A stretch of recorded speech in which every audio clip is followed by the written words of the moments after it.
Hey, everybody, Lou Santiago. That's right. Tonight, we got Mike Finnegan. So we're going to talk to him about everything going on in his world. I'm sure you'll love it because, we got to get updates. It's just the way we're rolling this season. But next week, I should say, we got Nick from AMSOIL. He's going to tell us all about AMSOIL. It makes sense. It's an oil guy. Richard Rawlings after that, Joe Zopler, Builders Brawl. And then we got Chip Foose on May 31st and Bill Goldberg on June 7th. I'm going to give Bill the old big elbow there. So tonight we're going to do roadkill without a roadmap because that's how we roll. I mean, John, I'm sure has done an outline because I got it right here. But we could go anywhere. It doesn't matter. Other than that, that's about it. So sit back, enjoy the ride, and we'll go from there. Bring in John. So did you guys know that AMSOIL is the corporate entity, and then they have independent dealers who sell their products? So here's the thing. We called up Nick at syntheticadvantage.com, and we said, Nick, we're doing the sticky green love machine, and we don't want it to be so sticky. And he said, guys, I got you. And here's our oil, right? So we've got all the fluids we need to get the sticky green love machine not so sticky. Check them out, syntheticadvantage.com. Tell Nick Lou sent you. Yeah. Guys, I misspoke. I showed you ATF. That's fantastic. It's fine. But they also sent soil. Synthetic Advantage. Yeah, that's right, Nick.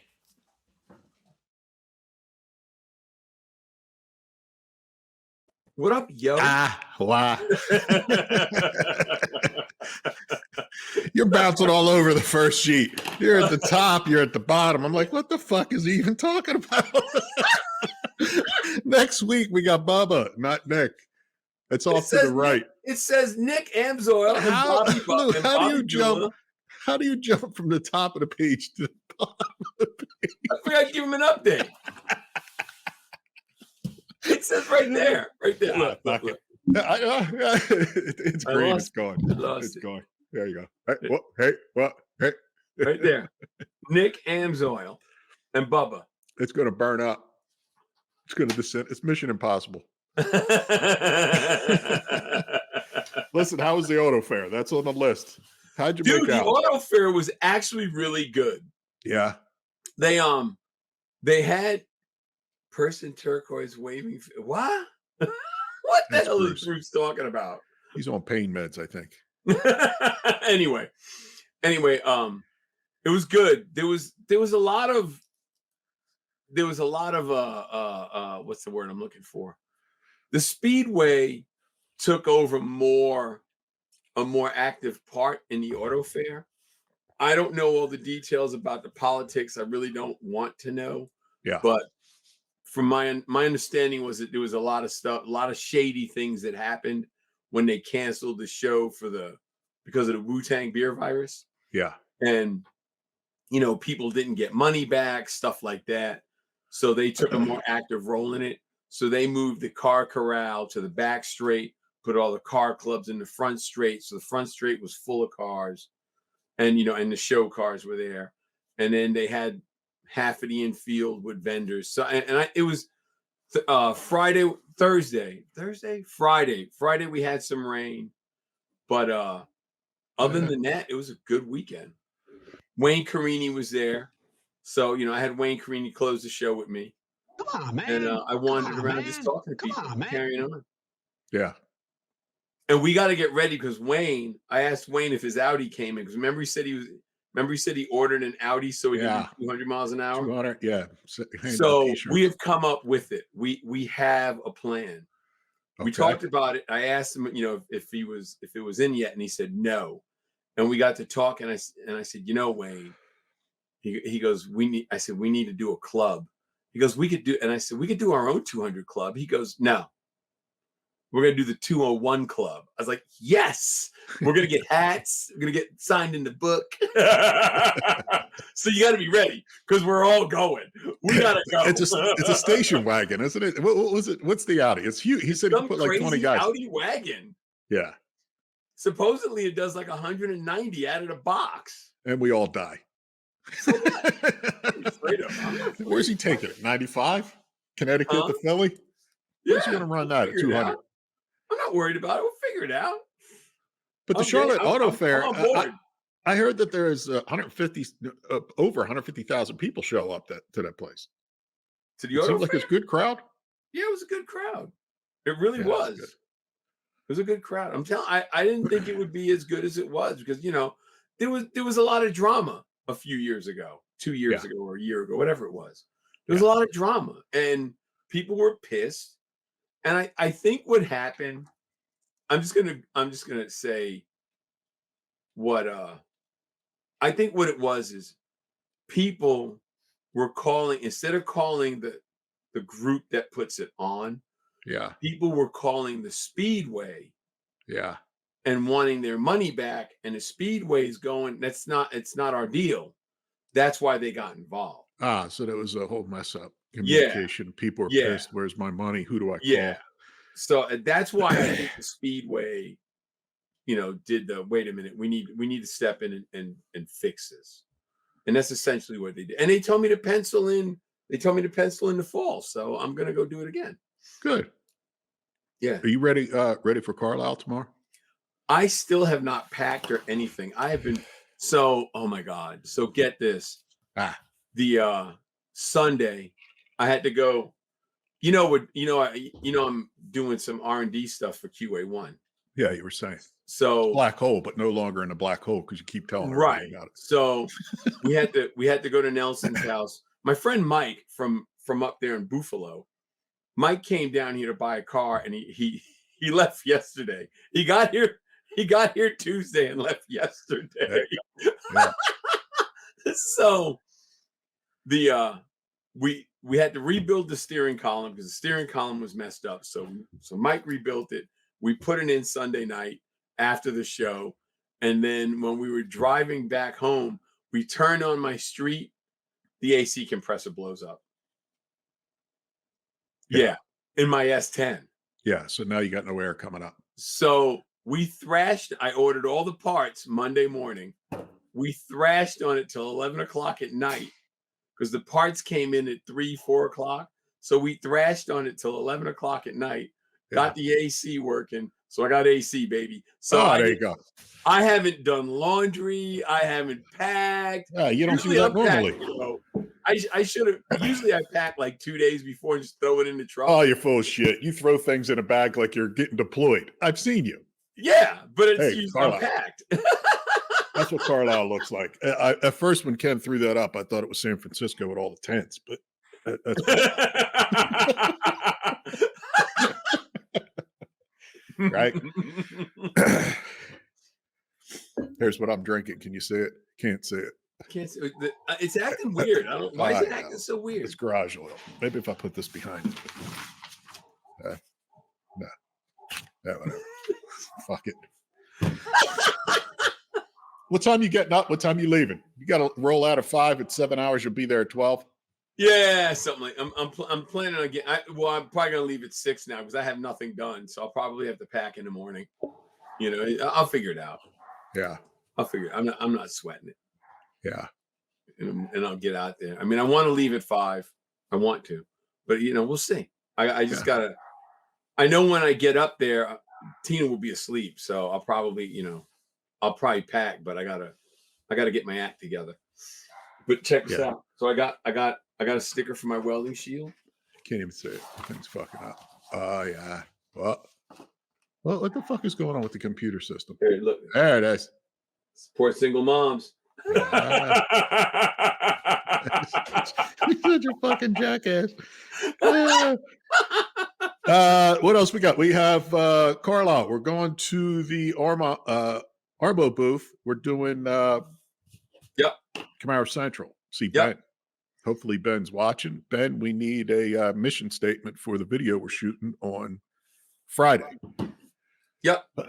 So we're either that or if we don't figure it out, we're going to have to wing it. But we're also, what I was thinking, Lou, is shooting the rear install. A couple different reasons. Because it's the three-link factory. We're going to make it a 4. The Hotchkiss trailing arms are back ordered. They're coming in. So I was figuring weld in the bracket for the fourth arm. Yep. It shouldn't be too bad. I have to paint all up inside there because they're, once the rear's out. What the- I said, I've been burning out on this Cheech and Chong shit. When I wake up in the morning, there it is in a coffee. I wake up and go to sleep, Cheech and Chong. Yeah. Actually, I stole that from Cheech's Instagram. He was having coffee in LA cool. And they delivered his coffee with his picture in it. That's funny. I don't know how the hell they do that, but that's pretty cool. That is cool. That is cool. Yeah. So, yeah, I also got, I think I showed you the 8-track player. Yeah. Yeah. Yeah. 50-year-old 8-track player I picked up, brand new, still in the box. That's awesome. And it's an RCA. And the funny part is you flip it over on the back and it says made in Japan. Remember when people used to snap out, you're buying stuff made in Japan? Now everything's China. But it looks like it's brand new. Look at it. It is brand new. That's awesome. Never installed. On the table there, you can see the warranty card. And it's solid state. Yeah. Stereo 8. Yeah, sure. I love how simple it is. Volume, tone, balance, channel. Boom. Yeah. End of story. Yeah. You want an equalizer, you got to step up your game. Remember, people used to have equalizers under their dash or in their glove box. I remember that. Yeah. The days. So the other thing is too, I was driving, I swear to God, this is true. Driving up the street from my house, about 4 blocks from my house. And off to the right in the grass is a sign that says Mike Finnegan is running for the school district. Ken, you got the picture? I swear to God, it's spelled the same. Really like Mike. I was like, what the? How could there be 2 Mike Finnegans?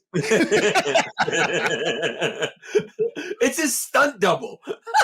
Everybody thinks we got Mike from Roadkill. No, we got Mike from the school district, the school board. He's on tonight. So, God. Anyhow, I thought that was funny as shit. I was like, that's a sign. Literally. So is he in the studio yet? Because I know you said he was running late. He said he got audio. I don't know if he has video, but we can check it out. Ken, you got an update? I don't see a private message there. There Mike! he is.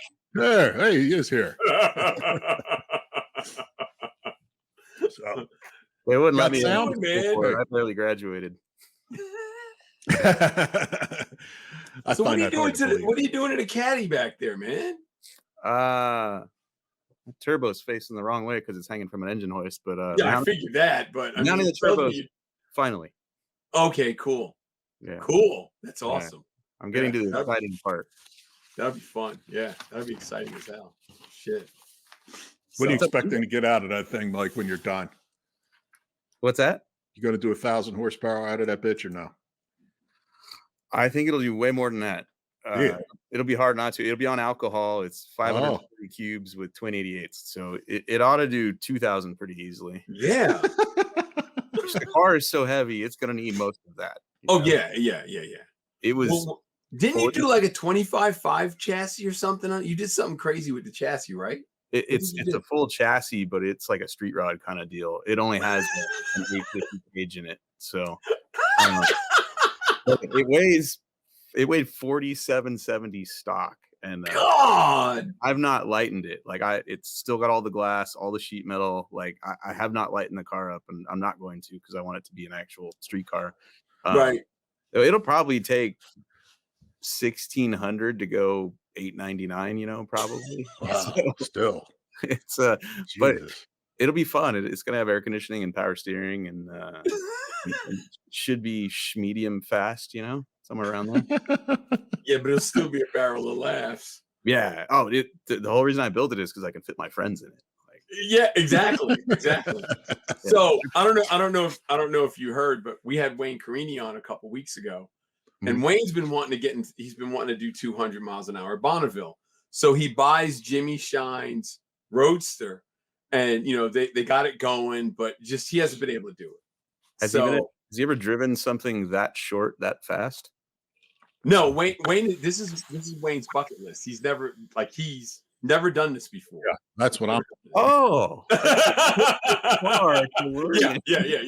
I forgot. I left that out. I thought maybe you knew, But anyway. Oh, no. I've never met Wayne. I mean, I know who he is, but I've never met him. And so Oh, okay. Okay. So I assumed we're he worked talking to him. up to We're this. talking to him a couple weeks ago, and I asked him. I said, what's the deal with 200-mile-an-hour club? It's like, I'm working on it, but we've had some problems. So he ordered some Audi wagon that out of the box supposedly does like 190 miles an hour. So he's like, I'm gonna bring the dog. We're gonna load the car up. Everybody's going 200 miles an hour. I'm getting this thing tuned, and we're doing it in the wagon. The hell with the road stuff. So They won't let him do that at Bonneville. Just by the way, he's going somewhere. He's gonna go somewhere else and do it. He's gonna do okay. it. All right. They won't let you kill your family dog. You know? We're definitely against that there at Bonneville. So you need to be ready, because if I call you and say, hey, we're gonna get in the wagon, bring your helmet. Oh, dude, One or another are going to make the headlines. I mean, whether we scramble our eggs doing 200 or we actually go 200. I will wave as you pass by. Oh, come on. No, I'm a horrible passenger. I don't even drive other people's cars. Like I don't drive other people's shit. I don't ride in other people's shit. Like, Yeah. There's very few people on the planet I will get into an automobile with and go racing. And the short ass list. That Cadillac looks like it was pretty nice before you took it apart. Was it original? That Cadillac pisses people off. I bought it out of an airplane hangar, and it had 46,000 miles on it and not a speck of rust. And when I say not a speck of rust, like, you pulled up the carpet in the trunk, there was nothing, not even surface rust. Really? Yeah. Oh, she's a beaut. And when I cut the floor out of that bitch and just rolled the chassis outside the shop, they were so angry. That's awesome. Hate mail. Yes. Yeah, they either loved it or were like ready to burn my house down. Yeah. That's Which awesome. sucks. Most people can find it. Yeah. That's cool. That's way cool. Jesus Christ. Mike, wanted to ask you, because everybody's asking me, what happened with Faster? Because I'll tell you what I think first, and you can agree or disagree, or you can avoid the question whatsoever. Give me the conspiracy theory. No, I'm telling you, I saw that on one of your posts on Instagram, you said you postponed your vacation like 5 times. It's overdue something. This was probably months ago. And something else after that you posted seemed like things were just too busy, like too crazy. Family things were suffering. But I'm only guessing from looking at your Instagram. What happened that you walked away? I just burned out. That's what I'm thinking. You know, like the truth is, I've spent more Valentine's days with David Freiberger than I have with my wife probably in the last decade. Yeah. You know? We'll be off filming Roadkill. And nobody knows this, but I actually have 4 jobs. And so you're Jamaican. I feel that way. I like stick figure. I like Bob Marley. I'm pale, but celebrate the music. Tomorrow's 420, so we're good. Willie Nelson, Tuesday. I just burned out, and there was a sequence of events. David Newbern, who worked for me here in my garage, he used to commute like over an hour each way to my house, and then we launched Faster with Finnegan and brought him into that. So now he's commuting every day of his life pretty much to my garage, either to do Faster with Finnegan or work on Finnegan's garage. And one day he called me and he's like, dude, I got to be home, you know? And I was like, I get it. So he quit working on my YouTube show. And a couple weeks later, I just burned out, and I just looked at the 4 jobs I had, and I just picked the one that was the most stressful. And from the outside looking in, it's a dumb move. I quit the show with my name on it, you know? But the truth was that was the one that caused me the most stress and ate up the most time. And there's only so many nights when your kids will come down into your basement garage at 8 o'clock and go, Dad, can you read me a bedtime story? And you got to look them in the eye and go, I'd love to, but there's camera people here and this car has to be done, you know? And I just burned out, you know, there wasn't any problems. Like, the crew on that show is probably the best crew I've ever worked with, aside from the crew on Roadkill. And Con and Newbern are amazing humans. They're still my best friends. And so the moment I decided to quit Fast Food Finnegan, it was like 3,000 pounds came off my shoulders. And I just started going to basketball practices and family dinners and gymnastics. And I took my family drag boat racing. We went on like a 9-day vacation. Like it just helped me a lot, you know? Oh yeah. And the good news about that whole deal is when I quit, I said, look, this show is really good even without me. Like those two guys can carry this thing. I told people at Motor Trend, I'm like, I'll keep doing roadkill because roadkill is pretty easy. Like I fly, I'm gone like a week, I come back home, and when I'm here, other than like pre and post production calls, there's not a lot of legwork for me with regards to roadkill. It's Right. just kind of leave it, you know. And but Faster with Finnegan was the opposite of that.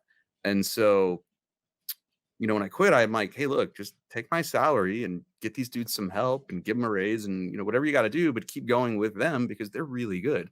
Right. And they did. And I'm guessing they're going to get greenlit again because the first couple episodes I saw with just those two dudes on it were Right. fantastic, funny as hell. So Yeah. I'm stoked for them. When I see Keisha Jones says if they need a female sidekick, she's in. So they're fine, you know? Yeah. Well, So- and that's the thing, man. I spent a lot of time away from my kids in the military, Yeah. and you don't get that time back. You know, out of all my kids, I know my youngest one more because I had retired when he was born. So, you know, it's just one of those things. You got to have that time. You got to have it, man. And believe me, I know a little bit about mental health. You know that. Dude, I tell you what, like my wife is like literally a saint, and like she's Wonder Woman. She's literally keeping the household going. Yeah. And she works full time, and she literally never gives me crap. She never says, you know, don't do this. And like 2 times in our entire relationship, she was like, fuck that car, I hate it, get rid of it. And so I did, you know. But Yeah. she's Yeah. literally never, you know, told me not to do any of these jobs. And when I told her I was thinking about quitting, she's like, you need to, because you're not you right now. You are so stressed out trying to juggle all these things that you're not yourself right now. And Right. I'm pretty sure it's coming out on camera too, you know, because Oh yeah. You know I can't what? act. And I'm like, I'm pretty sure when I'm doing that show, you can probably feel it. tell I'm stressed out. Yeah. And Motor Trend was great about it. Like I was lucky because they like, you know, they have a lot invested in that thing. They have a damn logo and merch and my name's on it. And, you know, I'm sure they weren't thrilled when I told them. And to their credit, leading up to me finally quitting, they did everything they could to try to rework the schedule and do whatever they could to make it easier, you know, because it wasn't uncommon to come home from a week of doing roadkill and go right into Faster with Finnegan, Oh yeah. which, you know, next thing you know, 3 weeks are gone by or whatever, and you can't go to the dentist or, you know, get your hair cut or do whatever, you know, beyond seeing your kids. And so when I told them they were, you know, they got it, you know, I'm sure Yeah. I'm sure they weren't thrilled, but they got it. And like I said, I think that show's in good hands. I'm not even worried about it. So Yeah. Yeah. That's cool. You talked about your boat and you posted a time ticket. Explain how fast are you actually going? the current boat, I went 134 miles an hour a couple weeks ago. How's God, that Mike. how's that feel on the water? Oh, Oh, it's like sex. It's like it's yeah, empty the car, you know, plus 130 miles an hour on top of that. That's what it most people don't get it. Like once you get past the fear and you can get past that really quickly. Once you understand how they work and how the danger you can minimize pretty easily by doing your job as a driver and your job in the pit setting the boat up, then it's just how much quicker can we go every time we get in the boat? yeah. And there's no windshield and no seat belts, and so the sensation of G forces and acceleration and speed is just like it's like no car. You know, Really? I own cars that are way faster than that boat, but they don't feel nearly as fast as that boat does. Being in the So- open. Yeah. So how do they do it? Like, what's the distance? I mean, it's not a quarter of a mile, or is it? It is in some cases, yeah. When I started drag boat racing, it was a quarter of a mile. Really? Yeah, and a quarter of a mile on water is really far. Yeah, it is. Yeah. Now, a lot of things are 8th mile, max is 1,000 feet. There's very few associations anymore that will run a quarter of a mile just because, that last couple hundred feet is where stuff gets bad. Yeah. And in general, you're always battling the weather. Mhm. These boats are designed to run on water that's just a ripple, like perfect. And so whenever the wind comes up, everything gets dangerous. And so it's a lot like drag racing cars with a few exceptions. Like we have a starting line, we have a finish line, we have an 8th mile sensor. We don't have a 60-foot sensor. And the truth about these boat racing courses is you hold onto a rope because you don't have brakes or a clutch or anything. You can't really keep the boat still, right? So you hold I onto a saw that. rope, and about 75 to 100 feet ahead of that rope, depending on where you're racing, are the beams. So we actually get a running start at these beams. You Really? hold on to you hold on the rope, and if you're proficient at this, you're trying to go as fast as humanly possible before you ever get to the beams. And there's a clock that counts down, and when it hits 0, the light goes green. And so you're trying to get there when it's green. And the problem with all that is you're holding onto a rope, there's other drivers on the rope's moving, your boat's moving, and you're sitting there mentally calculating where your boat is in relation to those beams at all times. Is the wind blowing? Right. The boat moving around? You're doing all that. Yeah. And then your brain is on fire trying to figure out when to hit the gas pedal so you can go cut an O light. Because if you don't cut an O light, you're probably going home, Right.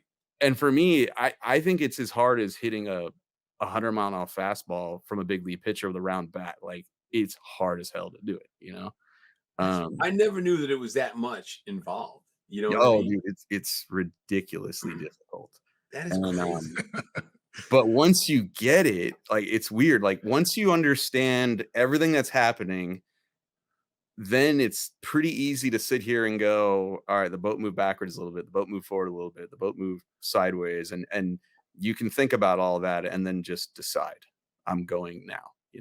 Yeah. And then during qualifying, you just see, okay, I was early, I read it, I was late, and then just start making adjustments there. Usually my first couple of passes, I'm like 0.1 red, 0.2 green. I'm in there, and by race day, I can cut O's all day long. And it's just a lot of fun. That is crazy. That's crazy. And plus, if you're races, there's girls in bikinis when it's warm out. You don't have that. Right. Yeah. Because you think about it, you see it on TV. You don't see all the stuff that goes into it. You see the race. Yeah, they show you top fuel, which is an incredible class and the most dangerous thing I've ever seen in my life. Like to put it in perspective, like a top fuel hydro does 3 things. It either goes really fast, or it leaps out of the water in submarines at the starting line. Oh my God, yeah. Or it probably crashes. Those are the things usually, right? And so 1 year at the World Finals, they were putting my class in, which I drive an open cockpit jet boat. At the time, I think I was racing an 8-second bracket class, quarter mile there. And they were about to put my class in the water, and they stopped us and they said, hey, we're gonna run top fuel real quick. Just wait at the in-ramp. I was like, all right, cool. So I'm sitting there, and there's probably 6 top fuel boats, which is a lot because there's probably 6 in the whole country. And I watched these top fuel drivers before they got in their boats. They hugged every crew member, and the chaplain there said a prayer for these dudes because they don't know if they're coming back, Yeah. And meanwhile, I'm sitting there with my boat going, did I get all the beer cans out from the bow? Observe it at the lake, because they're gonna fly out and it's gonna look bad, because like my boat, it's a 2-seater river boat. I drive it around the lake. I go drag racing with it occasionally, but I'm not racing top fuel, And so those lunatics that race top alcohol and top fuel, I think they carry their nuts around in a wheelbarrow. I gotta be honest. Yeah. Well, Ken brought up the Amphicar, and it reminded me. Last time you were on, we were talking about gas and electric. Mm-hmm. Did you see, maybe not, did you see Barrett Jackson where a guy paid, I think, $1.65 for an electric version of that car? No, but other than the obvious danger of it all, it's a great idea. It's probably much faster, It had Mike's gonna race one. Car is not fast on the water. 6 Tesla cells in it. But my thing is, like we talked about before, if you take on water, you're toast. Yeah. It's So not. can you really? I mean, it sounds like a cool idea. Yeah, you could drive it on the street, but can you really take it in the water? An amphibious Who would? They leak like from the factory. Like you can drive it in the lake, and people do it all the time. They're very slow. If it's windy, it's hard for it to go anywhere, and they leak from the factory. You know, it's like a brand new Jeep. Like Freiberger bought a brand new Jeep. I went for a ride, and the top was leaking. I'm like, "Are you gonna take this back?" He's like, "No, that's just a factory option with these things." It's a Jeep. Yeah, it comes. I'm like, it comes with the box. Yeah. But yeah, I mean, I bet that amphibicar is a lot faster. It'll just be a damn shame if it ever goes wrong on the water, because I'm pretty sure those lithium batteries make their own oxygen, I think, or something. So putting out the fire is difficult. Probably even with water. It's electrical fire. So, you know, I like that. I love fossil fuels. I like that. I do. I like them a lot. That's awesome. I like the smell of race fuel. If that was a cologne, I'd wear it. Oh yeah. Oh God, yes. C16, that smells amazing. You know, it does. Yeah. Mike, did you get the whiskey that the guy sent over? Was that from you guys? Yeah. Okay, garage wait. oil. Well, hold on. You got two different. What's it supposed to be called? It's garage oil. No, that I didn't get. I randomly got some whiskey in the mail, but it wasn't that. Elijah James? Nope. No. Huh. I had a tracking number. I didn't even check to see if it. I texted you. I think. Way to go, John. Didn't even check. I mean, somebody's happy. Somebody has got it. Oh, it's a good chance. It could be here, and I haven't gotten to it yet. Either way, I did this thing where I finally got a UPS box, and I told the viewers on my YouTube channel, I'm like, hey, if you send me something, and I open it in a video, I'll send you back a T-shirt. And holy crap, dude. I got so many fruitcakes at Christmas time. I was losing my vertical bandsaw blade. Like I had so many damn fruitcakes, and I blew it. I got the smallest UPS box they make, and so like every 3 days they call me. They're like, "Hey, come get your shit. Come get your stuff," because it's in a strip mall. It's one of those small places. It's not a big UPS store, and so they run out of room pretty quick. And they're like, "You need to come in here and do this." And so now it's like every week I'm going twice a week just to find out what's in there, you know. And it's been amazing because I've been eating crap from Australia today, actually. Canada, everything's bacon or ketchup flavored. They have ketchup flavored Fritos. Yep. Doritos. I mean, and it's potato chips. Yeah. What else are people sending you? What goofy items are showing up in your box? I have about 310 millimeter sockets. No joke. So many. The struggle is real. Yeah, but dude, I'm getting really cool stuff too. Like there's a bunch of people out there, like everyone's 3D printing, everyone's got a laser, everybody's got a water jet. And so I've got all these FSM logos in like wood and metal that people have sent. That's cool. Yeah, like drawings of my car. It's really one of the most fun things I get to do anymore, because a lot of times people write a letter, you know, and you just get to find out their story, and they say really nice things, you know, and so it's one of the most fun things I do. But there's been some weird stuff. I've gotten bacon flavored candy canes. Really? I learned that Mountain Dew made something called Fruit Quake around the holidays. It was fruitcake flavored Mountain Dew, which is nasty, absolutely nasty. Yeah. I got a couple cases of that. That's not good. Cases of it, John. He got cases of it. Oh yeah, because like individually they're just mailing one bottle, but there were so many of them around the holidays that it added up to a couple of cases of it, you know. Wow. And I try everything, like right there while I'm filming. I try it. There's a lot of spit takes. There's just some of the foods that you get, like Vegemite. Oh, I've had Vegemite. Awful. And I don't know.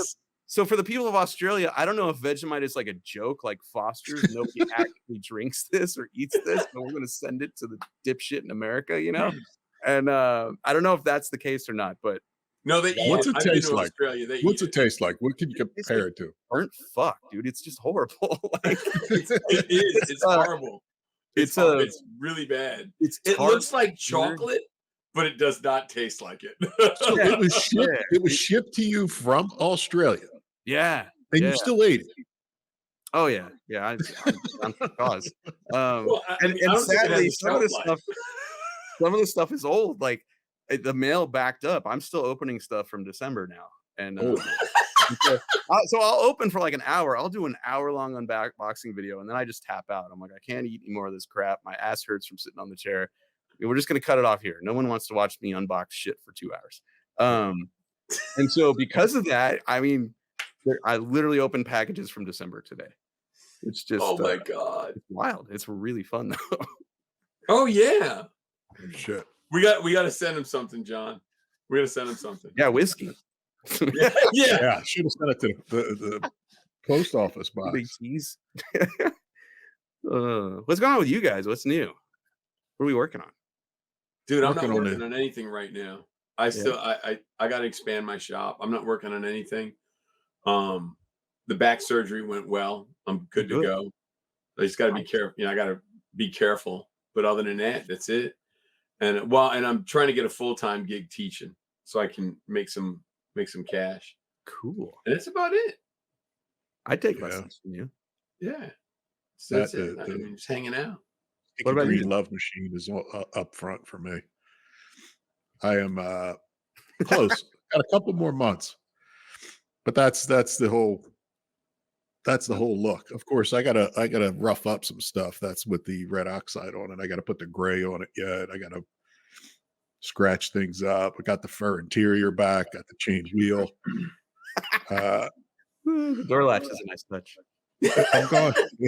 I'm going with it. I'm going to pull the handle, and I got a popper on it, a solenoid and a popper. When It's going to Foos be is on remote. there, I really want to hear his thoughts on what you got going on there. And what? And this, what'd you say? Dude, you know what's funny is there's a running joke in Roadkill. Like every 6th episode, we'll just be hacking something because we are, and I'll almost every time like Chip Foose, call me when you're ready. You know, like I'll get on the B team, the C team, whatever it is. You know, Chip never calls because I think he knows like I just ruined stuff. But like you know, Chip Foose is like the man. You know, and so Yeah. Oh yeah. like that's the standard we're going after. We just never get there on Roadkill. Yeah. Yeah. But Well, you know, green. You're going with an LSA. We have to finish off the LSA. It's going to be about 600 horsepower, not 2,000. But Woo! you know what I mean. 600 will get it done. oh, Yeah. yeah. Yeah. So I've been trying to get a hold of Chip for a while, you know, but I'm not in the loop because he changes his phone number like underwear. It's Really? constantly changing. Oh yeah, it's constantly changing. I must have had a dozen phone numbers for him over the years. It's insane. So I haven't been able to get a hold of him. We wanted him to come on the podcast. Yeah. And Wayne, we're talking to Carini, and I tell Wayne this. Wayne pulls his phone out, texts him. It's like a minute later, ding. Oh, okay. He did that backstage just before we came on. And Foose replied in seconds and set it up since done. Wow. Lou's called him every other week. Nothing. Dude. Yeah. So you got to start saying, Wayne Carini, if you need me, call me. Yeah, exactly. And That's we'll what you gotta do. Got off the pole, man. I didn't know that Wayne was like there's a hierarchy and there's Chip and then there's Wayne. I didn't even realize it was like that, you know. We didn't either. But It's when crazy. he copied us on the text crazy. and hit it up, and he responded right Yeah. away, like, "Yep, I'm on it." He probably told Chip you're doing this, didn't he? Probably. Like, Because he sent the text. He sent the text and it said, Wayne, call Lou. That's all it said. And it came back, yes, sir. And then no bullshit. No bullshit. While we're doing the show, my phone lights up. It's sitting right in front of me. It lights up. Chip. It had a California area code. I picked it up. It's Chip. He's coming on. We'll make sure that we explain give Finnegan a call. Dude, We'll do that. there. Like, I think Wayne might actually be the godfather of cars. Like, You might like be. if Chip hadn't made the call, horse head in his bed could have happened. Exactly. It could be ugly. Yeah. Easily. It could be ugly. Wow. Could be a rusty fender, you know. Yeah, Carini. Come on. Right? Wow. So if it's Carini and Foose, like who's under? Is it Who's next? like who's under there? Like what's there's levels to this. Well, it ain't me and John. We're on the bottom Yeah, of the well, fucking yeah, barrel. yeah. I Well, guarantee Bruce has no idea who I am. So I'm sure he does. Yeah, he does. He does. Yeah. I'm sure he does. By the sure end he of the show, when he's on, he'll know who you are. they'll be like, "You guys put leaf blowers on a Monza?" Yeah, it's not what we do here in Huntington Beach, sir. Yeah, he's going for the Riddler. We're going for the Joker award. Anyhow, but God. last time you were on, Mike, we talked about, and I want to refresh people's memory that you at one point worked at Circuit City back in the '90s. Yeah. That you're doing installs and doing doing shit at Circuit City, doing radio installs and stuff. Because I asked you how you got your start. Yeah.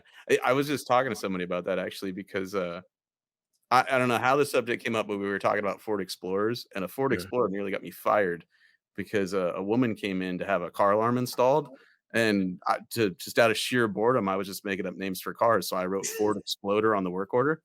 And then put the alarm in. She left. About an hour later, she comes back in tears, freaked out, thinking I put a Really? bomb in her car. And Oh No. yeah, boy. yeah. And I Oh was like, my.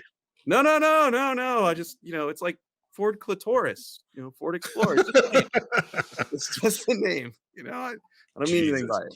So, Yeah. Oh my So where did you go from there, like, mechanically wise, to get your oh, skills, to polish your skills? Where is it just your stuff? You're working on your own things? no, no. So I lived in California. First job was bagging groceries. Second job was Circuit City. And then my whole family moved to New York when my dad took a new job, and I didn't Yeah. want to go. And so I just stayed in California and lived in like the third car garage of a friend of the family's house. And I did that for probably a year. I had a roommate. I shared the third car garage Wow. with my friend Richard. And it was great. We thought it was amazing because it was first time either of us had like lived on our own, and we didn't Yeah. even care that when it rained, the freaking garage flooded. That didn't even matter to us. Our carpet was blue Home Depot AstroTurf. It dried out quick. But after that, after about a year of being broke, because Circuit City didn't pay very well and the commute was crazy, and I had a mini truck which took all my money. I moved to New York into my parents' house and installed car stereos there. But I became friends with this guy named Sean Weber, who started his own custom shop in his grandfather's barn. And he's the dude that taught me to MIG weld. He was one of those really sharp guys, completely untrained, but could just look at a car and go, yeah, that's how the suspension needs to go to lay flat on the ground and lift up and still drive down the road. Yeah. Yeah. That dude was super sharp. And so I hung around him long enough to learn how to airbag stuff and install hydraulics. And so at that point, I just started working on my own cars in my garage. Like I airbagged and body dropped my Tacoma while I was in college. And then as soon as I got to New York, I hated it. I was like, I'm not staying here. The weather blows. And so I moved back to California. And that was when I got a job at Mini Truckin' Magazine. And they hired me just because I had a Tacoma that I built myself. They were like, well, if you can do that, it doesn't really matter. You suck at taking pictures and probably can't write. We'll hire you anyway. And so I went to work at Mini Truck. And the great thing about that was I'm the low man on the totem pole. And every magazine I worked at for that company would just send me to shops to write tech articles. So I just hung around people that were way smarter than me. Oh yeah. I'm at Duttweiler's shop. I'm at West Tech Performance. I'm going everywhere, and suddenly I'm learning about how to build an engine. And I'm learning how to weld and fabricate and all this stuff. And so my coworkers are buying better camera equipment to further their career, and I'm buying tools because it's the only way I can afford to go racing. Is like Right. I have to buy these tools and do this myself because I can't pay anyone. The magazine business, there's no money in that. And so that's kind of how it all began. And then it was just a series of magazine jobs until I ended up at Hot Rod Magazine. And then the video thing wasn't even on my radar. That was just an accident. Freiberger and I took a road trip, brought a friend and coworker who filmed it and put it on YouTube, and the rest is history. Yeah. Yeah. And I still, like, I had literally, other than high school auto shop, I have no training. And so I'm pretty mediocre at everything I understand about cars. And so every day I'm still reading books. I'm still watching videos. You know, when it's time to do something, I read up on it before I even do it, probably most every day. Yeah. So Mike, when you bag something, what bags are you using? What do you prefer? What's your favorite? Does it depend? well, lately I got to be honest, I haven't been bagging stuff. I've been using this stuff called hydro shocks, which I've it's heard of those. they're great. That's what I've heard. It's a coilover, and the top mount is a hydraulic cylinder that has 4 to 5 inches of stroke. And so you're always riding on the coilover, but you have adjustable suspension. And so, in the front of like my C10, it has about 8 inches of travel, which is just enough to go over a speed bump. Right. But like, let's just say you move that to the back and use some mechanical advantage and put it on a trailing arm, you can get a ton of travel out of that stuff. And the thing that's really cool about it is it's a really small system. It's not 1-inch hydraulic lines. It's -4, What? and you don't have 4 batteries. You have the battery that starts the truck is the battery that runs the pump. Huh. Really? Yeah. So it's slow, it just goes and it lifts up, but it rides incredible. And there's no waiting for air compressors to fill a tank. Right. It doesn't, knock on wood, it doesn't leak. Wow. And this stuff is killer. And you can find this stuff at Mittler Brothers, which Yeah. it's interesting that they came out with it because primarily they make tools, sheet metal tools and stuff for going dirt track racing and, stuff like that. And then they also have this thing called hydro shocks and they work killer. But back in the day when I was bagging stuff, it was, Goodyear, Slam Specialties, Airlift. Yeah. I remember Sean Weber, the guy in New York that, taught me how to MIG weld. He called up Airlift and was like, hey, we're going to put these on a mini truck. And they were just like, what? Because at the time they were doing stuff for big rigs and full big trucks. And Right. they weren't taking airbags and putting them on a car to make it hit the ground on purpose, Yeah.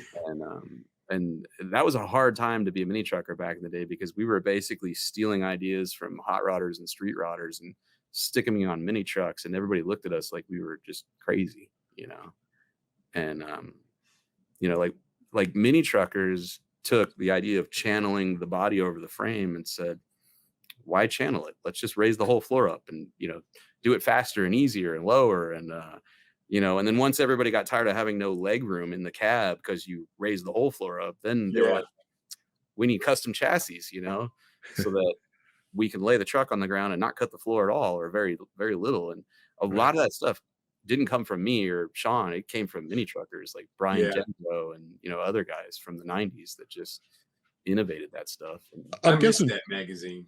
I'm guessing Sean was older. Yeah. Yeah. He was not much. Like he was probably 3 or 4 years older than me. You still keep in touch? You know where he's at or what he's doing? I know where he's at. It's a weird thing. Like, I don't have a good answer for that. Like he was there when I proposed to my wife. He stood up at the altar in my wedding. And then shortly after that, he had some family stuff and he just kind of disappeared. And I know where he is. And every now and again I call and nobody answers the phone and there's no answering machine and there's no voicemail. And so I'll see his wife on Instagram every now and again and be like, hey, say hi to Sean for me. And she'll say, okay. But I actually haven't heard from the dude. So I don't know if I pissed him off or you got to call Wayne. Wayne will be like, yo, just pick up the phone and call Finnegan. Wayne hits a few buttons and the guy moves. Yeah, dead fish to your face, I could see Wayne swinging a big old mackerel at a guy's head. Why not? So, Mike, you're in Georgia now. It's been a couple of years? But yeah, it's been seven. Yeah. God, has it been that long? How do you like it? You must like it. Oh, I love it. I will not go back to California. I go back there enough for work that I don't miss it at all. Other than the tacos and my friends and drag boat racing, there's not much there that I'm like, I need this in my life, But having said that, like I had one of the greatest days ever when one day I didn't go to work. And this is when I worked at Hot Rod. I didn't go to work because I was getting a root canal. And I had a root canal done first thing in the morning, like 8:30 or 9 o'clock in the morning. And I'm at home on the couch and my buddy calls me and he's like, we're going to go snowboarding. Do you want to go? And I'm like, I can be sore here. I could be sore there. Yes. So we drove up to the mountain to Big Bear, went snowboarding.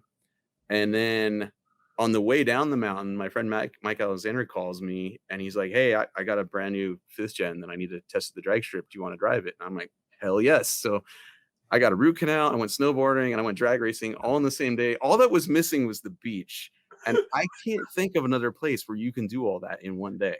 And so, Yeah. if you can Yeah. stand the traffic on a day like that, like California is pretty special. You know, Yeah. I You're right. was That's the only place in the world you can do that. right? You know, I was talking to Zolper today. He gave me a call. I talked to him like a week ago. Yeah, he said to ask you what you thought of the builder's brawl. Oh, I think it's a great idea.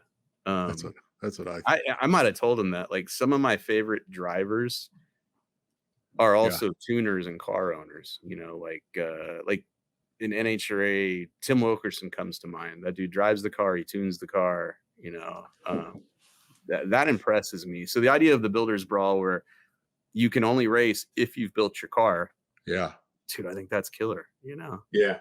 Yeah, I told him, I said, I think it would be good too if it wasn't just speed, it was actually custom cars or show cars or trucks or something where if you display it and enter it, you have to be the builder. Not I wrote a check and here's my car. So you have different competitions other than the mechanics and racing. yeah, So, yeah. I mean, people should be highlighted because it's fading, and there's guys. You see him all the time at Barrett Jackson, $1 million car. He just wrote the check, spent $2 million on a $1 million car. Yeah, I mean, they're beautiful, but that's not him. yeah. You Yeah, know? I mean, and there's nothing wrong with stroking a check and having something done, because Right. not everybody has the time or the talent or the inclination to go learn all these things to build. Yeah. And like, I mean, make no mistake, like I couldn't enter the builder's brawl because I'm not a chassis guy.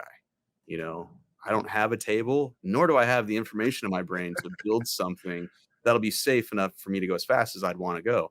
And so it's going to be a select group of people, it sounds like, that can actually compete in this thing. Yeah, Yeah. but see, it's not just building the whole car. Like he's got guys where they built the engine and transmission, someone else did the car.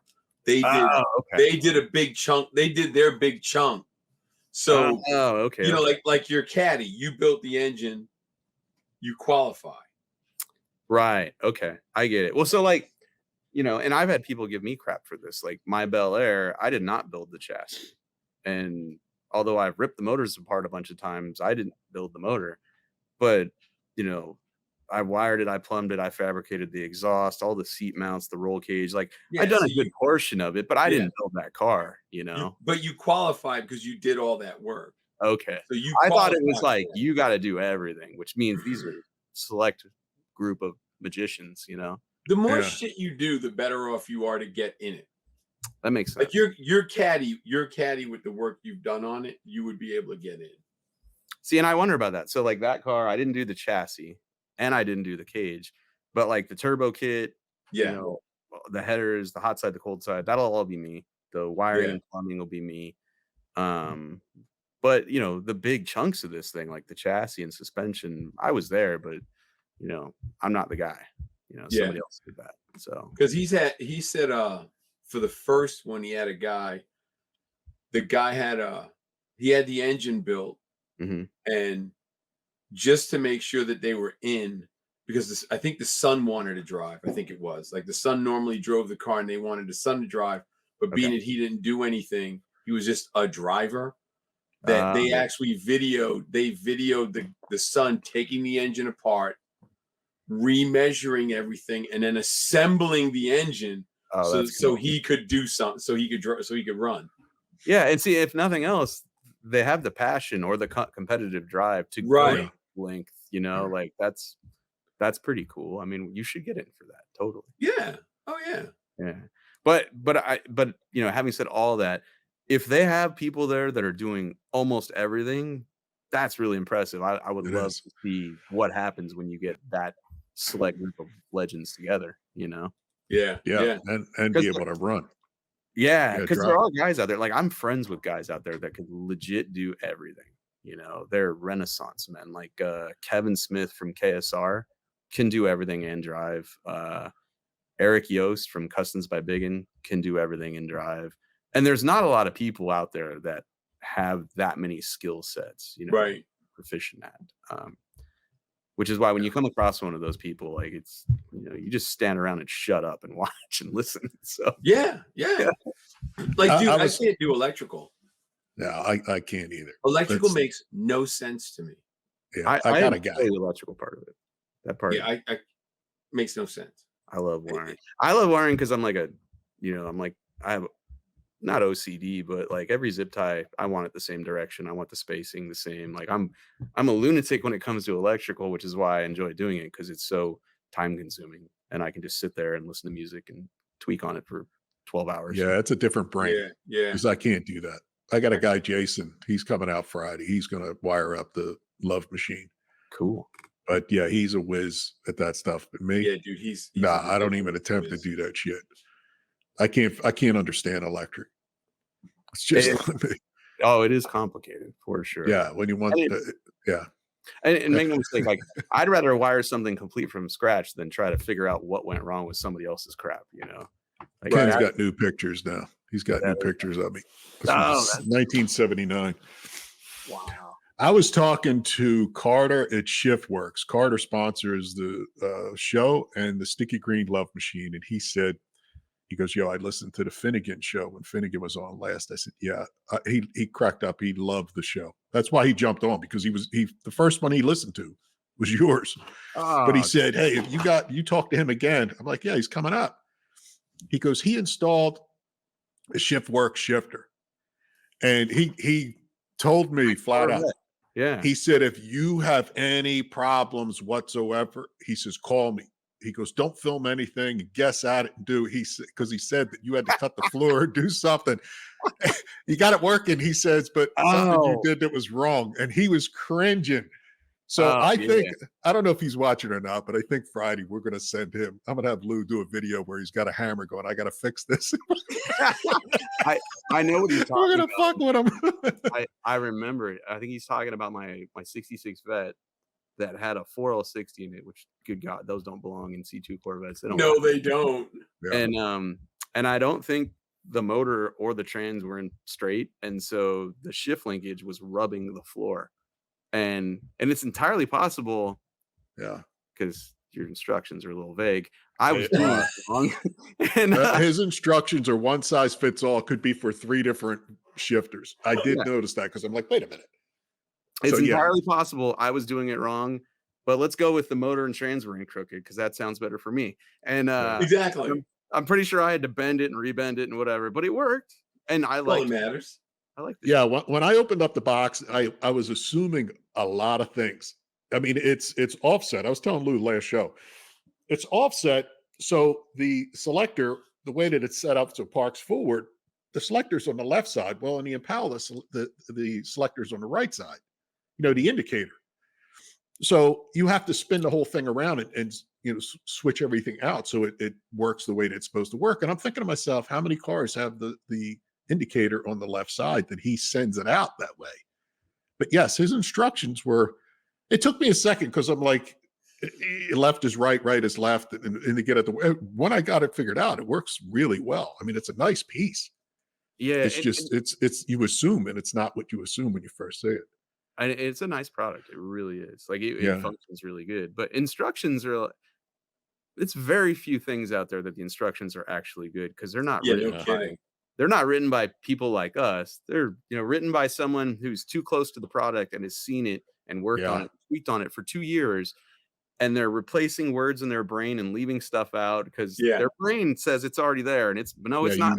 Like I just put together a new belt sander today and wanted to throw it across the room because the instructions were useless. So yeah, he should probably hand it to somebody, a layman, and go figure this out. Mm-hmm. And then write the instructions to explain what problems that person has. Yeah. You need to do worst case scenario. If a guy off the street can't install it, then most of us aren't going to be psyched on your instruction manual. Yeah, he had an exploded view and it helped. But yeah, when I'm looking at it, going, wait a minute, this when it's backwards, and I'm thinking, why isn't this going in? I'm half stupid, but not fully stupid. But I got it to work. Every half retard. You didn't go full retard. I didn't go full. Never. Exactly.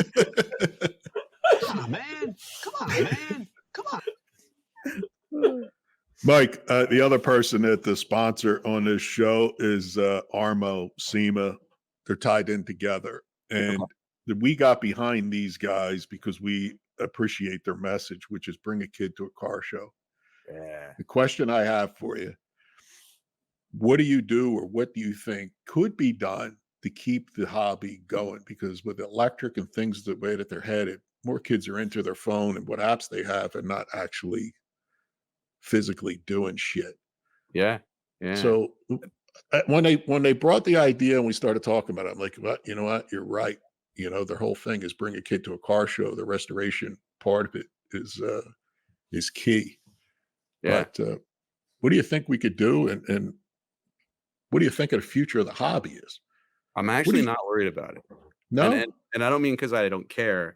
What I mean is when I worked at Hot Rod Magazine, we used to have these monthly meetings with people from the circulation department.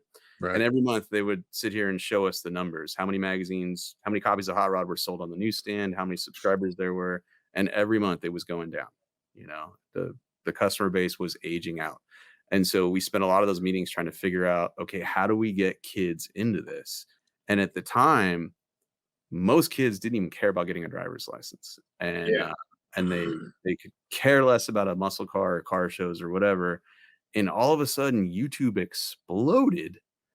And there's so many car shows on YouTube now that like if I look at my YouTube analytics, it's 5-year-olds to 70-year-olds. Like, and in the very beginning of Roadkill, it was kids watching the show because the kids were on YouTube, not the parents. Yeah, And yeah. they would show it to the parents, and then the parents would be like, I never considered myself a car guy, but I started watching this with my kid, and now I look at it and I'm like, well, if you two idiots can do this, then I can do this. And I've gone out and bought a car, and me and my kid are working on it in the garage. And so I no longer worry so much about the future because smartphones and social media are going to save this hobby, not destroy it. What I never see, thought of it like that. yeah. So what I see is I follow a bunch of Instagram accounts that would blow your mind that you'd never think a guy like me are going to follow. And it's people working on cars that are not muscle cars. They're not, they're the most random things, but they are working on them and they're gathering in places and meeting and having a good time. And yeah, a lot of it's probably stuff we're shaking our head at now, but it's not any worse than the stuff I did when I was younger. And so it's just going to change. It's Right. The car hobby will still be there.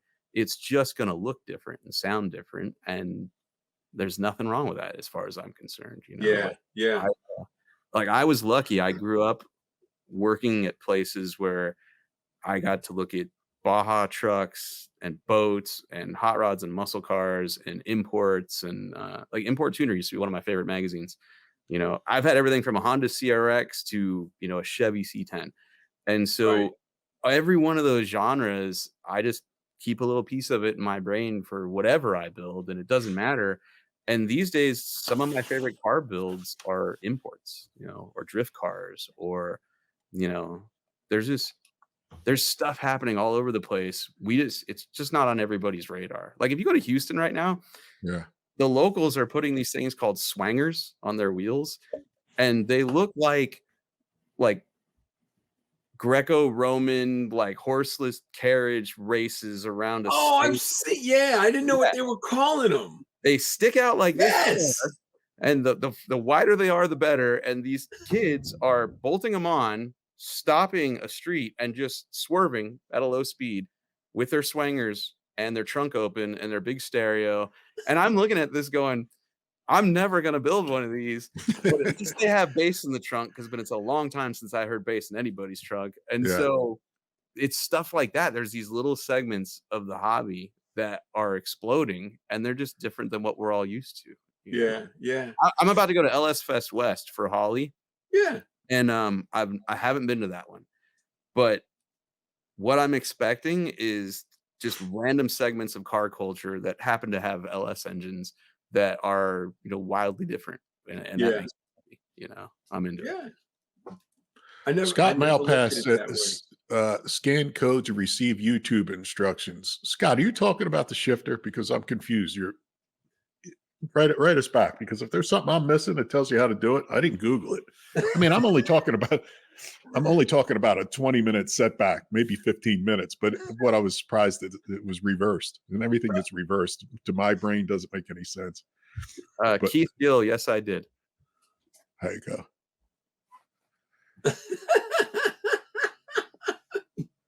So, Mike, what else you got your hands on? What's the future? What's coming down the pike for you?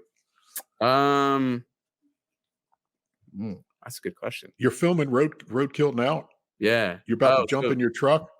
Yeah. So next week, I'm finally going on a road trip in my C10, which I'm really excited about because I've had that truck since 06 or 07, and I've maybe put 400 miles on it in that entire time. So I'm really fired up that it finally runs, it finally drives. We're going to drive it from El Segundo, California to Vegas for LS Fest, and I think we're driving it with no doors while we search for doors. You didn't find the doors yet? No, I got leads. Thank God to the internet. I got 4 different leads, 4 different people. We just have to get together and figure out what route will be the most fun, because I don't think we want to just go direct to Vegas. It's not that far, even for us. So you're saying you're going to stop off and put doors on it, or you running it without the doors are going to put them on? What are you doing? I believe we're going to leave El Segundo with no doors because people do it all the time. And then everybody does it. We're going to buy doors on the way because the doors that are on my truck, I don't like at all. And so we're going to buy doors along the way, put them on, and then continue on to LS Fest. I believe that's our current plan. But it is roadkill, and none of this might happen, Right. Like the guys at Hollier have been like, can we tell people you're coming? I'm like, that's a bad idea because we may not make it. They get 3/4 of the way there. It looks like you shaved the handles off the original doors, or with the doors that are on it. Yeah. And it looks, in the pictures, it looks good. The work is really nice. Yeah. I didn't do it, which is probably why the work is really nice. But there was a period of time where I got laid off and lost my mind and all my money and sold the truck to a friend of mine. And he had it for 10 years, I think. And it never really went anywhere. But while he had it, the door handles got shaved. And when I got the truck back, I locked myself out of it immediately. and I had to shove a Sawzall blade through the vent window to snap up the thing and get it open. And I went, I don't want poppers in this thing. I'm not going to put a cable through the door. I want a door handle on here. Yeah. And so, and they're aftermarket doors they're really old aftermarket doors that never fit right. So I was like, if I can just find a decent set of stock doors with handles, I'll put those back on. Yeah. So. That's going to be tough for us. The independent rear suspension? Yeah, it's out of a Ford. Yeah. I've seen that truck. What's it out of? It's out of a Ford Expedition. An 03 Ford Expedition has a rear end. It's not an 8.8. It's bigger than that. I don't know what it is, but it's IRS, and you can get a lot of travel out of them, and they're really strong. In fact, when it was airbagged, it lifted up 14 inches. It had damn it, man. Yeah, it had a bunch of travel. And it was unusable. It would bind up at the top and the bottom, but you could drive it over a curb. It lifted up so high. Yeah. So, wow, I didn't think you get that much travel out of one of them. Yeah, I like that swap better than a Jag rear end or a Corvette because the stuff with U joints, you can't get much travel out of them. They just bind up. But the CV stuff, you can get a lot of travel out of. Yeah. We brought up a picture of one of the shirts you got online.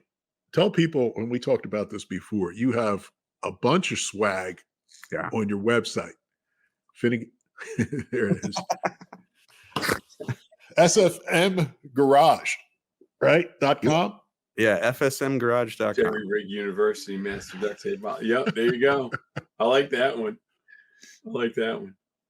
I gotta send you guys some stuff. You guys send me your addresses. I'll send you some shirts. You thinking about putting any other product that maybe you come up with other than the swag on there? You got no? I I got to be honest. I was never gonna do apparel. I didn't think anyone would buy this stuff, but I got stuff tired like that. They will. Yeah. Clever. Well, looking back now, I'm like, okay, I should have done this a long time ago. But I got tired of car guy T-shirts that were itchy and didn't fit good. And Yeah. so a Roadkill fan approached me about this, and he's like, you should do apparel. And I said, no way. I said, I don't have time, and nobody's going to want it, and we don't need another itchy shirt, in the Yeah. world. And he sold me on it. He's like, they will not be itchy. They will be the softest shirt you ever had. Right. Just give me Makes some a time. difference. And so I did a couple, and they did really well. And I love coming up with the ideas for them now. It's so much fun. And so I just make stuff I want to wear, and hopefully other people like it, Yeah. Yeah. Like that one, I was just laying in bed one night, like last year, maybe the year before. And I was just laying there. I'm like, man, you know what? I really love gas. I like I would bathe in that shit. I'm like, I really like that. I'm gonna put that on a t-shirt. I'm just gonna say I like fossil fuels, And then I had the little dinosaur in my brain, I think from Sinclair. Yeah. You catch any shit from that? You got any haters that say, I'll tell you what, I didn't release that shirt last year because I've had that design for over a Mike, year. I got space right there. Oh, dude, I will send you some for sure. Yeah. I didn't release that shirt for over a year because I was worried about the backlash I was going to get, because Freiberger one day showed me a shirt design of his, and it said gasoline forever. And I'm like, that's really cool. I'm like, mine's done. I'll wait. Just put yours out, Yeah. And he put his out and just got crapped on. I think he got shadow banned by Facebook or Instagram because of that shirt. Well, I'm already banned by Facebook, so it doesn't matter. Right. And so I sat on mine for a year, and finally I was like, I want to wear this. I really like this shirt, so I'm just gonna make it. So I put it out there, and I really haven't had anybody crap on me, because it doesn't say I hate electric cars, because I actually don't. It just says I like fossil fuels, and that's not me being political or anything. I just I love lithium battery in my drag car because it shaves 20 pounds. I like lithium powered RC cars as they run a long time and they're faster than gas ones. Like, I like technology. So I don't have a problem with electric cars. You probably won't ever see me drive one, but that's just because they don't do anything for me. Like an RC car is awesome, electric powered, but I don't want to sit and drive one that doesn't make any noise, Yeah. I'm with you on that one. Well, that goes with the saying Bill Cosby once said. I know Bill Cosby's taboo at this point, but when he said it, he said, nobody knows the secret to success, but the secret to failure is trying to make everybody happy. Yeah. When you're saying people get pissed and and it's a different world today than it was 10 years ago. People get all upset and think, I have to tell you what nobody cares.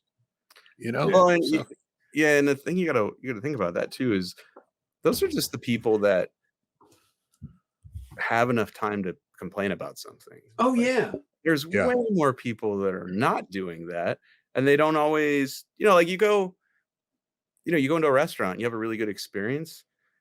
You don't always fill out a survey and tell the people you got a really good experience. You just were happy you had a good experience, So you got to have a pretty thick skin to do what you guys are doing and what I'm doing. And, like whenever I post a video, I read the comments for the first few hours, and then I'm like, all right, I don't have time anymore. I'm moving on to the next thing. Yeah. And if they're negative, I'll read them looking for something that I like literally factually did wrong. Like, something truthful and not an opinion. You're looking for the truth and go, did I miss something, and not somebody's bullshit opinion. Yeah. I got people on there I have this one dude that literally every video, he'll go into the comments and tell everyone who will listen what a dumbass I am. And I'm like, okay, I hope you feel better. Whatever. It is what it is, But I have people in there who are way more constructive. I had one that told me I was holding a circular saw the wrong way.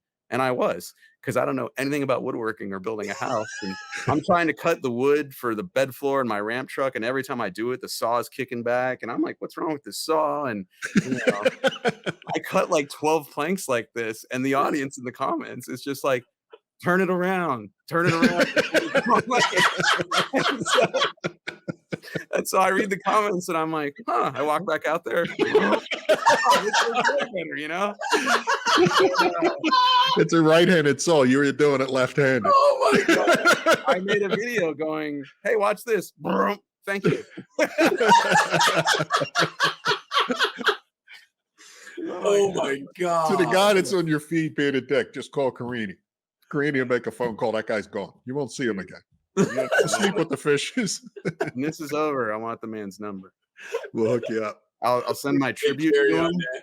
And after I send my tribute to him, like he's on speed dial. Handle my business. Exactly. There Exactly. you go. I got a problem with a guy. Done. So Guys when I got first, freaked out, Wayne. so when I first met Carini was when the network Velocity had just started. It was the first year for us and all that. So they had Wayne come in to SEMA. So we're talking, and he goes, "Hey, you want to go do lunch?" I'm like, "Yeah." I said, "But I got to go sign a Classic Industry. So let's make it, like a little bit after 1." He's like, "Fine." So he's walking down to the Classic Industry booth, and I just got done signing. I'm standing in the middle of the aisle, and I just start screaming, "Oh my God, it's Wayne Carini! It's Wayne!" And I'm pointing, and then I go running through the crowd. I grab him, and Wayne's not tall. He's short. I grab him, and I pick him up, and I start slinging him around. And now he needs back surgery. And yes. He is a little tiny guy. Yeah. Lou injured him. There you His go. buddy put him in the hospital. Hey, Listen, Terry, I've gotten a lot better with a Sawzall. You suck it, all right? somebody asked, "Are you and Tony getting back together, or when?" Oh, pretty soon, actually. He just moved his YouTube show from Haggerty back to his YouTube channel. So he's a free agent. We can hang out again, which is good. There you go. Yeah. I think is going to happen? He's going to get an NHRA license in my car in May, I think.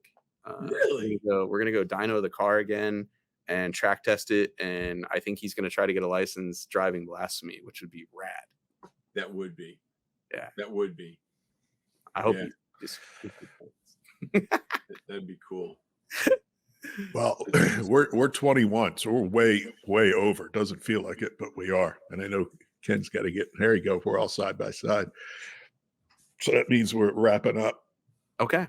So, Mike, tell everybody your social handles and all that, just so they know. So because there's probably at least one person who's never seen you before. And explain the 666 while you're at it.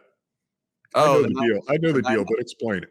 The 999. So when I first started drag boat racing, registration was in the hotel bar, and I didn't know anything. I walked in there, started drinking, and then found out I had to, get my shit together and register. And the first thing they asked me on the form was, "What's your boat number?" And I didn't have one, and I was drunk, and I was like, "Well, if it's 999, if I ever flip it upside down, that'll be pretty funny. So 999." And that's it. Like I don't worship the devil or anything. I just thought it'd be hilarious if it was ever upside down. And so that's what it's been like my whole, life of racing. 999. So Finnegan 999. Yeah, it's my racing number. Yeah. And if you guys, if you want to tell me I'm an idiot on social media, you can do that on Instagram. And it's Finnegan 999, like John said. At Facebook, it's Mike Finnegan News, and on Twitter, I don't even know. It's probably just Mike Finnegan. I have no idea. That'll work. There it is, Finnegan. But on YouTube, it's Finnegan's Garage. Yeah, okay. YouTube. Yeah, YouTube Garage. Yeah. Yeah, you got a heck of a following on there. I was checking it out the other day. You're about to click over 1 million. I think that's going to take another 2 years. You think so? You're at like 900 and some thousand now. Yeah, but it's crawling right now. Like it's literally crawling. After this show, you're going to run over that. And they're going to send you the plaque that says, "Finnegan, you're now 1 million." Yeah, come on. I will share it with you guys after you do that for me. If you find that whiskey, help us get to 1 million because we're struggling. Yeah, dude. I was looking at the analytics the other day and I was like, "Oh, dude, we're at 900." I'm like, "That's amazing." Yeah, it's going to take 2 more years to get to it. YouTube doesn't like us much because we say some things that because when you watch us on YouTube, everything's transcribed. So every word we say, and we talk about Biden, we talk about everything, and they throw us to the bottom of the list for months, and then we pop back up. So it's a little tough. We say what we're thinking, and it's not always good. No, they, you know what I mean? I don't think they like that. We don't care though. It is what it is. It's the beauty of being us. As long as you're having fun, you know. That's it. Mike, Exactly. I appreciate you coming on. It's Thanks for having me. good catching up. It's good to check out the car. We'll keep an eye out on it. Let us know if you find that whiskey. It's actually pretty good stuff if you do find it. It really is. I like whiskey. It is. It's smooth. I'll go through the mail and get right back to you. All right. Yeah, we'll figure it out. I forget where it was sent, but whatever. Appreciate it, Mike. Thanks, Mike. Well, there you have it. You got to We get got up the early. lowdown on everything in Mike's world in an There you hour go. and 25 minutes. There you go. We're good. Yeah, he's going to be at LS Fest in Vegas too. Yeah. And who goes they're to gonna that? drive the truck with no doors. But Bubba goes to LS Fest. Well, there's LS an LS Fest in Bowling Green. This is LS Fest West. I Bubba wouldn't be probably surprised. goes to Bowling Green because it's closer to Arkansas. Probably, but I wouldn't be surprised if he goes to both because he's I wouldn't be surprised either. king shit in the LSLT world, Yeah. right? Yep. So you're going to have to let me know where you are tomorrow. I'm probably going to get your pass to get in and your pass to get in the parking because you were on the email. Were you not from Carlisle? It said print it out. I didn't check. I was just going to call Ed Bazinski. That's he sent an email and said print it out and show it to them at the gate. He tells the will call and all. Oh, then I'll look. Yeah, I didn't. Yeah, you have to print out his email, which was sent about 10 days ago. I can find it and resend it to you. Print it out. Find it and resend it because I'll look just to be sure. Well, if not, text me and I'll have it. I'll figure it out. Okay. And I mean, let me know when you're close. And you got to text Bruce when you're close because Bruce is going to be waiting for you with his scooter. Yeah, but I think we're getting a golf cart, ain't we? Aren't we getting a golf cart? Yeah. We're getting a I'm golf not worried. cart parking. I'm not worried. I'm going to get there probably. Ken and I are going. Me and Chris Ken probably be there about 10:30, 11 o'clock, somewhere around there. Yeah. You'll probably be there 1 o'clock, 12 o'clock. Yeah, more like 3 probably. Yeah. Because it's a 7-hour run. Reception's at 5 to 7. Yeah, that's why I'm going to get there early. For that reason. Ken's getting a golf cart. Ken's going to be the driver.